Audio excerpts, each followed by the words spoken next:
अरे तुम्हें से कोई कुछ बोलता क्यों नहीं? क्या मैं गलत कह रही हूं? क्या तुम्हें मुझ पर यकीन नहीं है? अरे इतने बरसों से मैं इस बस्ती में रह रही हूं। मैंने लड़ाइयां देखी हैं इस बस्ती में, सास बहू की लड़ाइयां देखी हैं, भाई भाई को लड़ते हुए देखा है, बच्चों की बातों में तुम बड़े लोगों को लड़ते हुए देखा है, मगर किसी को धर्म के नाम पर लड़ते हुए नहीं देखा। फिर आज ये हिंदू या मुसलमान, ये हिंदू मुसलमान कहां से आकर खड़ा हो गया? अरे तुम लोग समझते क्यों नहीं? जिन लोगों ने हमारी बस्ती में आग लगाई है वो ना हिंदू थे ना मुसलमान, चंद गद्दार नेताओं के खरीदे हुए गुंडे थे वो। हर नेता तो सिर्फ यही चाहते हैं कि धर्म के नाम पर हमारे दिलों में नफरत पैदा हो जाए, हम एक दूसरे को काटे मारे खून बहा दे और वो बैठे बैठे तमाशा देखे। हम ऐसा नहीं होने देंगे। बंद कर अपना ये लेक्चर। असलियत जानना चाहती है तू तो चल मेरे साथ, इधर आ। ये देख, ये है असलियत, ये मेरे मासूम बच्चे हैं। पूछ इनसे किसने मारा मेरी बीवी को, किसने मारा इनकी माँ को, इनसे पूछ। बोल बेटा बोल, किसने मारा तुम्हारी माँ को? बोलो। हिंदू ने मारा है। सुना तूने? हाँ।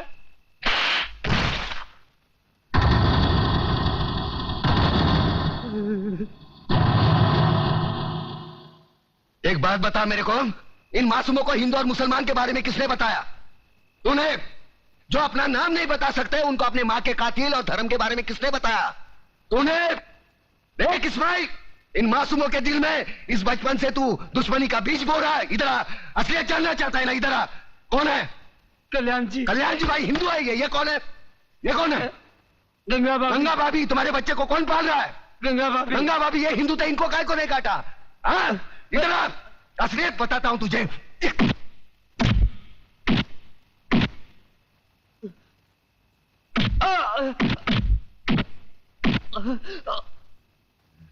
ये ले, ये मुसलमान का खून, ये हिंदू का खून।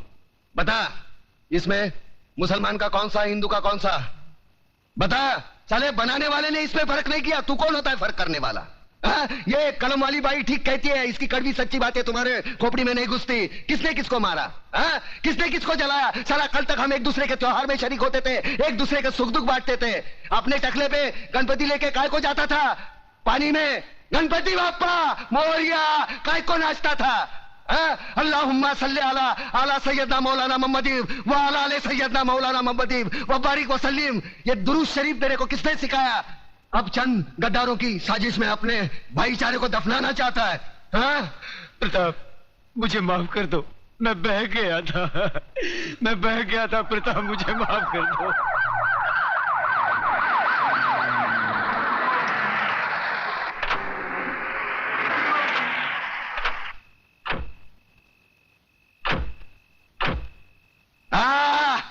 वाह, ये आए हमदर्दी जताने, साथ में टीवी वाले, प्रेस वाले, ताकि कल के अखबार में इनकी तस्वीर पहले पन्ने पे छपी हो। दो बूंद खून का दान करेंगे और अखबार में ऐसा हंगामा मचवाएंगे जैसे गरीबों के लिए इन्होंने अपने खून की नदियां बहाई हो। सारे कुर्सी के लिए अपने बहन बेटी को बेचने वाले जल्लाद लोग है ये। कुछ नहीं, सब ठीक है।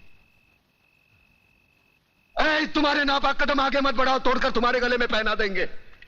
आज तुमने राम और अल्लाह को मारने की कोशिश की है, लेकिन एक बात ध्यान में रखना, हम भले ही ऊपर वाले को अलग अलग नाम से पुकारते हैं, लेकिन हमारा धर्म एक है, मजहब एक है, इंसानियत। तुम जैसे पाखंडी लोग धर्म के नाम पर हम लोगों में नफरत का जहर नहीं फैला सकते। ऐसा बात करता है? अरे हम लोग गरीब का मदद के वास्ते आया है। देखिए भाइयों और बहनों, हमारे हृदय में आप लोगों के लिए हमदर्दी है, इसलिए हम यहाँ आए हैं। अरे नहीं चाहिए तुम्हारी हमदर्दी। क्या गरीब लोग को हमारे खिलाफ भड़काता है? ये नो चलबे, ये नो चलबे। अरे न चलबे की औलाद। अरे देश में, अरे पब्लिक भड़क गया है, भागो इधर से।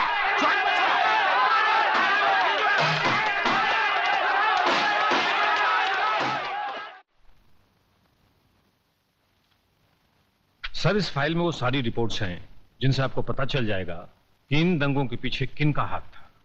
और अफसोस की बात तो यह है सर कि इसमें हमारे चंद गद्दार पुलिस ऑफिसर्स और नेता भी शामिल हैं। इसी वजह से कानून के हाथ भी बन जाते हैं। सर, अगर कमिश्नर साहब सख्ती से काम लेते हैं तो ऊपर से दबाव आ जाता है। देखिए, आप ऊपर के दबाव को बिल्कुल भूल जाइए। कमिश्नर, सबसे ऊपर है हमारा संविधान, हमारा कानून।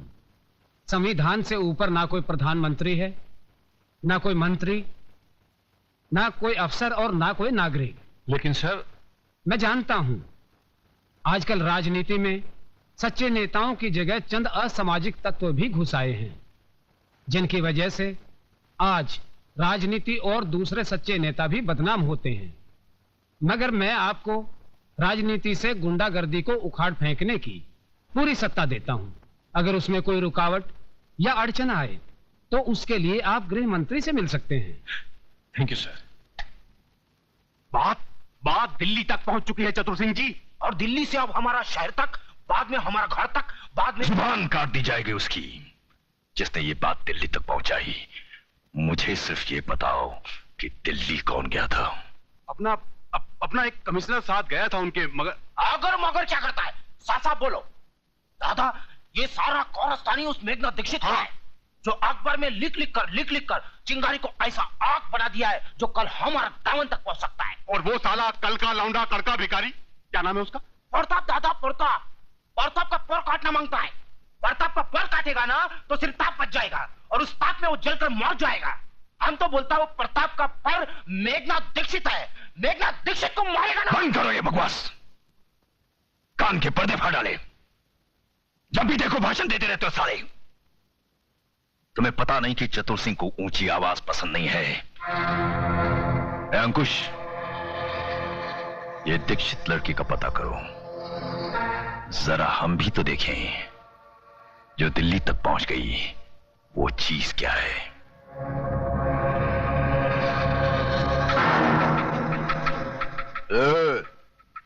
बहुत हो गया तेरा ये नाटक, बंद कर लिखना और सुन मेरी बात।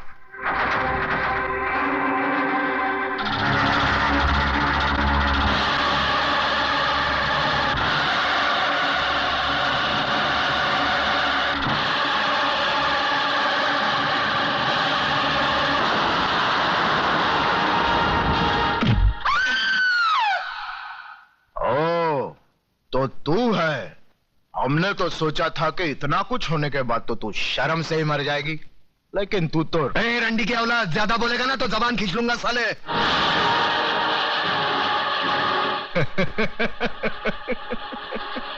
तू जबान खींचेगा मेरी?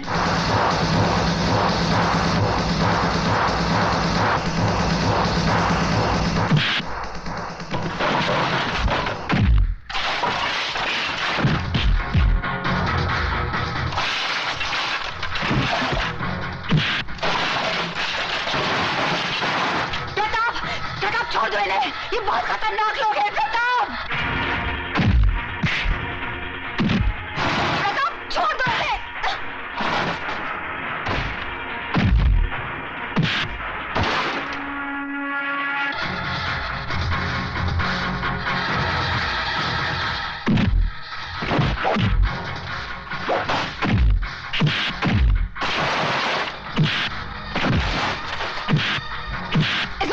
इस भाई समझाओ इसे। प्रताप, छोड़ दे प्रताप।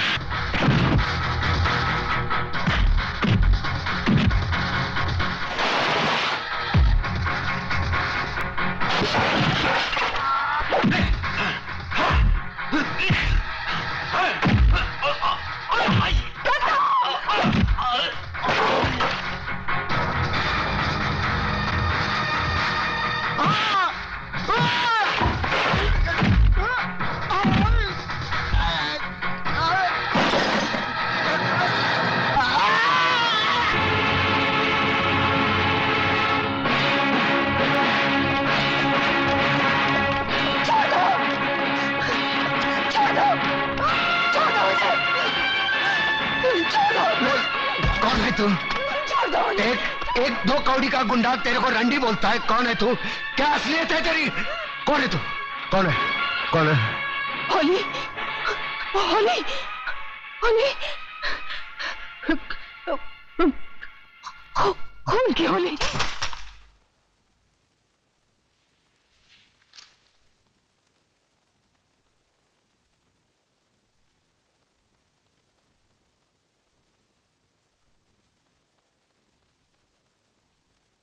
जज साहब, शायद आपको याद होगा, आज से 3 साल पहले ये गोल्ड मेडल आपने एमके गांधी लॉ कॉलेज की first class first student Megha Dikshit को अपने हाथों से पहनाया था।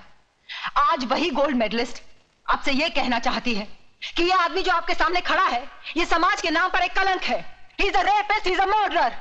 इसने मेरे साथ बलात्कार किया है, मेरी आंखों के सामने मेरे माँ बाप को काट दिया। इस आदमी को हमारे समाज में रहने का कोई हक नहीं है, your honour. Objection, your honour. Please let me finish. Mister Mirchandani, इन्हें बोलने दीजिए। मैं जानती हूं मिस्टर मिर्चंदानी क्या कहने वाले हैं, क्योंकि कानून की सारी किताबें मैंने भी पढ़ी हैं, और मैं ये भी जानती हूं कि किताबों में जो भी लिखा होता है वो कोर्ट और कचहरी में नहीं होता। अब मिस्टर मिर्चंदानी मुझसे गवाह मांगेंगे, सबूत मांगेंगे, जिनकी खोखली बुनियाद पर यह कानून टिका हुआ है। हर ये तो उन वकीलों में से है जिनका पेशा यही है कि सच को झूठ और झूठ को सच कैसे बनाया जाए। इनका कोई भरोसा नहीं। ये तो ये भी कह सकते हैं कि उस हादसे के दिन चतुर सिंह इस मुल्क में ही नहीं था। Exactly your honour. तो फिर देर किस बात की है? वो नकली पासपोर्ट, नकली टिकट, नकली होटल का बिल जहां चतुर सिंह ठहरा था, वो जज साहब को दे दीजिए ताकि जल्द से जल्द फैसला हो जाए। वो सारे सबूत इस फाइल में मौजूद है योर ऑनर। ये रहे वो सारे सबूत जो इन्हें निर्दोष। Brilliant mister Mirchandani, brilliant.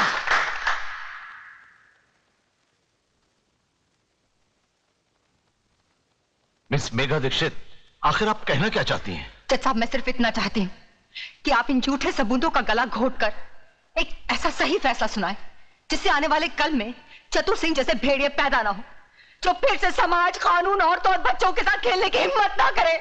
Your honour, कानून की शिक्षा में गोल्ड मेडलिस्ट होने के नाते मिस मेघा दीक्षित दलीलें तो बहुत अच्छी कर लेती है, मगर वो शायद ये भूल गई है कि अदालत में दिल छू लेने वाली दलीलें नहीं चलती। देश को बेचने वाले गद्दार, स्मगलर्स, क्रिमिनल्स का केस लड़ते लड़ते पैसों के लिए तुमने अपने आप को कानून के साथ बेच दिया है। तुम जैसे वकीलों का दिल होता है मिस्टर मिर्चंदानी। अरे तुमसे तो वो वेश्याएं अच्छी होती हैं जो बेचती जरूर है मगर अपना जिस्म बेचती हैं, अपने देश को, अपनी आत्मा को, अपने ईमान को नहीं बेचती। तुम जैसे चंद वकील इस कानून और अदालत की तौहीन हो। अरे अगर मेरा बस चले तो मैं तुम सबकी डिग्रियां छीन लूं। Miss Megha, control yourself. Control? अरे क्या कंट्रोल करूं जज साहब, क्या कंट्रोल करूं? अरे एक नारी की इज्जत लुट जाने के बाद भी अगर उसे रो रो कर अपने इंसाफ की भीख मांगनी पड़े तो शर्म आनी चाहिए ऐसे कानून को और उसके रखवालों को। मिस मेघा, यह अदालत की तौहीन है। तुम इंसाफ मांगने आई हो या छीनने? जज साहब, किसने कहा कि इंसाफ मांगने से मिलता है? अरे इंसाफ ना ही मांगने से मिलता है और ना ही छीनने से। आज तो इंसाफ बिकता है, सिर्फ बिकता है। इसीलिए चतुर सिंह जैसे वैशी दरिंदे अपना सीना तान कर समाज में घूमते हैं, कानून को रुमाल समझकर अपनी जेब में रखते हैं। Your honour, miss Megha Dikshit बिना मतलब की बातें करके अदालत का वक्त जाया कर रही है, इसलिए मैं अदालत से रिक्वेस्ट करता हूं कि अदालत अपना फैसला सुनाए। अरे ये क्या फैसला सुनाएंगे? क्या फैसला सुनाएंगे? ये फैसला मैं सुनाती हूँ। तमाम गवाहों के बयानात और सबूत की बिना पर अदालत इस फैसले पर पहुंची है कि श्री चतुर सिंह जनता के सेवक बेकसूर है, इसलिए इन्हें बड़ा इज्जत बरी किया जाता है। ये है ना आपका फैसला जज साहब? मेरी बात सही निकली। जज ने उन झूठे गवाह और खोखले सबूतों की बुनियाद पर चतुर सिंह को छोड़ दिया और मैं अदालत के कटहरे में खड़ी अपने देश के अपाहिज कानून को देखती रही।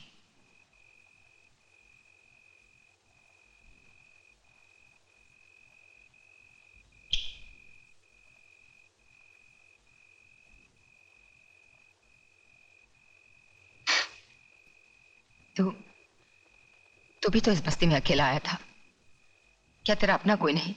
है ना, माँ है या नहीं मालूम नहीं। और तू?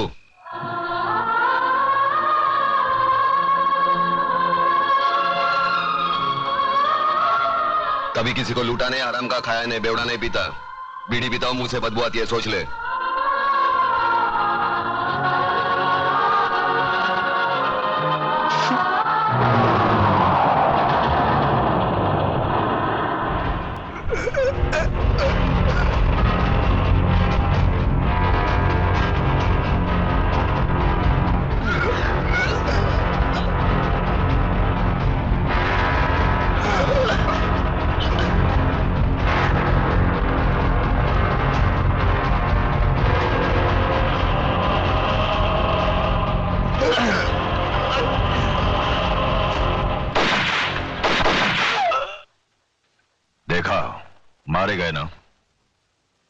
मेघा दीक्षित को पार्सल बनाकर लाने वाले थे ये हरामजादे, और खुद पार्सल बनकर चले आए।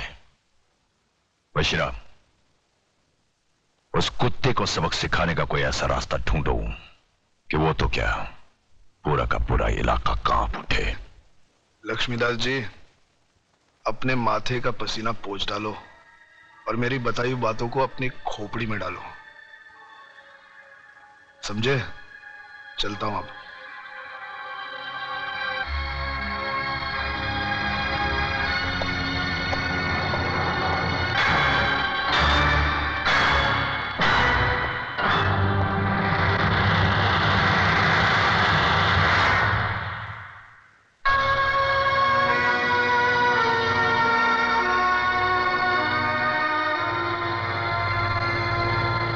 क्या बात है बापू, कौन था वो आदमी? उसे यहाँ पहले तो कभी नहीं देखा। तुझे क्या लेना देना इन सब बातों से? मुझसे मिलने कोई अजनबी नहीं आ सकता क्या? आ सकता है बापू, क्यों नहीं आ सकता? मगर उससे मिलने के बाद आप पसीने में तरबतर क्यों हो गए? सच बताओ बापू, बात क्या है? कोई बात नहीं है, चिंता की कोई बात नहीं है इसमें। आपकी लड़खड़ाती जबान ये बता रही है मुझसे कुछ छुपा रहे हैं। बापू, अगर आपने सच नहीं कहा ना, आपको अपनी इकलौते बेटी की कसम है। कोई बात किसने कहा तू मेरा इकलौता बेटा है? 2 बेटे हैं मेरे, छोटा तू है और बड़ा प्रताप है। धनिया, सच बता, क्या बात है? तेरे एक नहीं 2 बेटे जिंदा है, बता बात क्या है?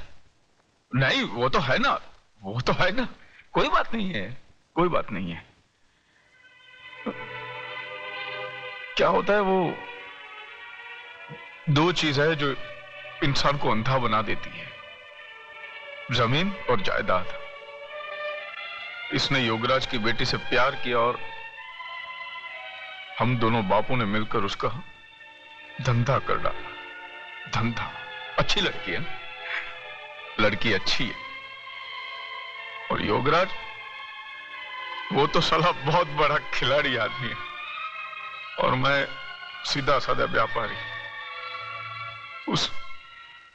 उसके खेल में मैं फंस गया हूं। अब इस खेल में या तो मेरी बस्ती जाएगी या मेरी जिंदगी जाएगी। नहीं बापू, हमारे हो तो आपको कुछ नहीं होगा। कौन है वो लोग, नाम बता। अरे बेटा, उन लोगों की ताकत का तुझे अंदाजा नहीं है।